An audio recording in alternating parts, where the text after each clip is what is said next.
Welcome to Sis! Yan. Saan sila upo? Dito? Kaya naman. Tayo crown. Ay, umiyak na naman. Dali, naiyak na naman ako. Sinungaling. Oo. Mga ano yan eh. O, dali. A make-up. O, dali. Funniest incident you remember with her? Yan sa tingin eh, oh. Basta nung, alam ko nung grade 5 kami, wala pa kami mga 10 years old noon. Talagang si Janice is very nice. Yung you'll never hear a mean word from her. Talagang very kind siya. Tapos yung mga teachers namin, talagang starstruck sila kay Janice. Sa lahat ng program, si Janice lagi. Teka, tinutokso niyo ba nun si Janice? Anong tokso niyo kay Janice?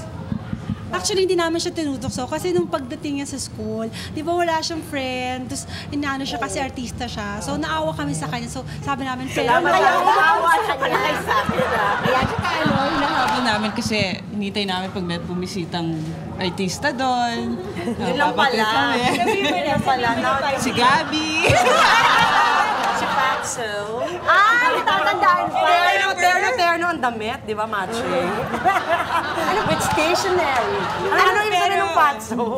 Forever. Forever and truly special. Paano naman maging kaibigan si Janice? Sweet yan. Talagang she'll go all out for you. Ganyan yan. Ganun ka ba? Yes. Bakit hindi ka ganun? Ganun nga ako sa lahat. Ako very warm kasi there was a time, years tayo hindi nakita, di ba? years. So nakita kami sa Manila Pen yata. Bilang, siguro talaga siya, Marie, ako pa yung nahiya kasi siya yung pumansin sa akin. So she's really very Uy, warm. nasa commercial siya.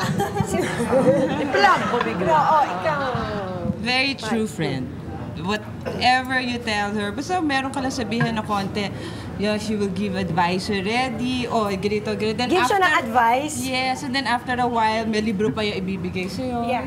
May collection na kami. May follow-up. Dapat magsulat ka na ng libro, di ba? Tatanong lang niya, Magsulat how are na you? ng advice. Tapos ikaw, eto, ganito, gano'n. Ay, naku pa, may bibigyan ako sa libro. Ganito, gano'n, Ayan na gano'n. nga, ayan na nga. Self-help. Helpful talaga yan.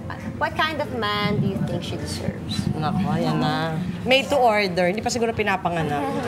Kasi parang she's really so loving, ganyan. Dapat yung karapat-dapat talaga.